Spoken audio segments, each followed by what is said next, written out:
Let's talk about Chris Proudfoot, that piece of I got on here and I complained about the bite marks, and I had every right to, because, like, you know, David told me when the act was done, when this happened with Sebastian, and all law enforcement that's following knows what's going on, that I have the right to talk about this.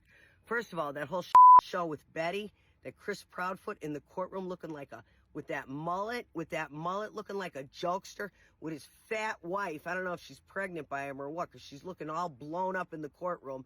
And I'm thinking to myself, please, God, don't tell me this thing is going to is pregnant. Or maybe she's just in the house afraid to face the public and eating like a pig, because that's what she looked like. And so didn't he look like a pig with his mullet. And, you know, we have the right to say what we think and what we feel. And I'm definitely saying he looks like a pig. Now, yesterday when I'm talking to David, I said, give me something on Chris Proudfoot, because I said, I'm not going to let up on this. You're not going to get away with murder, Chris. You are not going to get away with murder. You and your pig juice-drinking wife is not going to get away with murder, because you know what? He would have gave me something. He said, show me a little and that's how David operates. Of course, I didn't bite. You know, I got all law enforcement on my phone and so forth. But I'm almost at the point where I hate you so much, Chris Proudfoot. You're such a pig, and your wife's now a fat pig, that I almost took the bait, just because I know he would have gave me something in return to help bury you.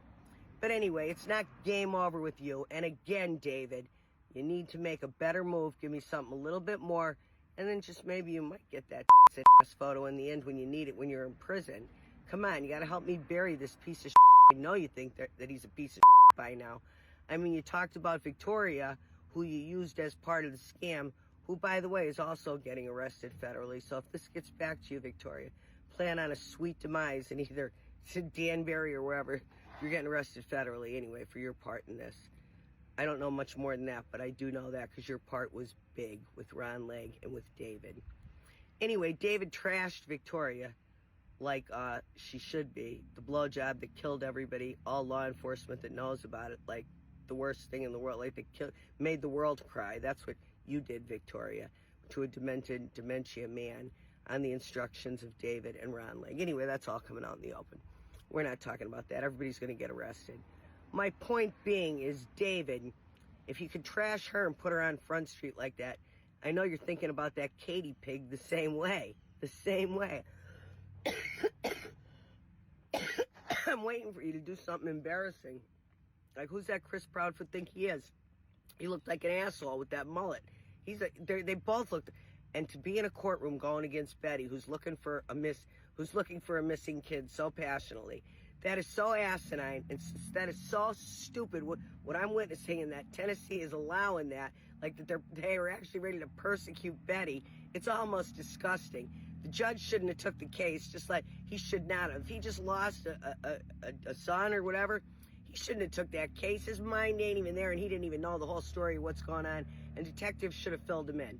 Betty shouldn't have been persecuted. That's my take. Everybody's looking for a kid.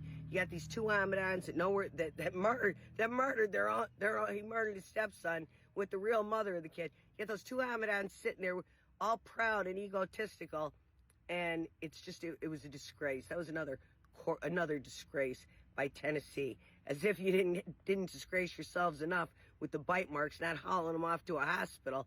That's because probably all payoffs. You know, this was over a will. That's why it took place at St. Jude, and that's why the name's Sebastian. Involved Charles de Naples. He organized it. David scripted them. And, you know, like Charles would get away with it. He does that little thing, only the circle around me gets arrested. Well, you know what, David? Everybody's in animosity right now. Never know what might pop out, Chris. Anyway, and I have the right to say all this because I do know what's going on. And you know what, David? Do something. These people are animals. Like, you know, the police lost it once they missed their chance with the bite marks, and when Katie was vulnerable, and they should have really grilled her. Like, come on. Maybe they didn't have all the facts then. Who knows? But now they do. Chris Proudfoot's a pig. His wife blew up and looks like one now, too. She not only is one, she looks like one. And I can't stand you, Chris. And you know what? I'm out to find out where Sebastian Rogers is. You have no idea how passionate I am about it. And I just might get what I want. Believe that.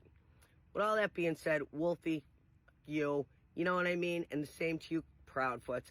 There's nothing you can do. Don't send me any letters. It's a waste of time. I already have too many facts about this case. You're an asshole that murdered your son. I'm not saying alleged. I'm saying for real. What are you going to do about it? Anyway, with all that, and like I said, David said to me last night through text, show me your tits and ass and maybe I'll give them to you. And I have it in text. So if I were you, Chris, I'd be careful. With all that being said, everybody have a great day in Sebastian.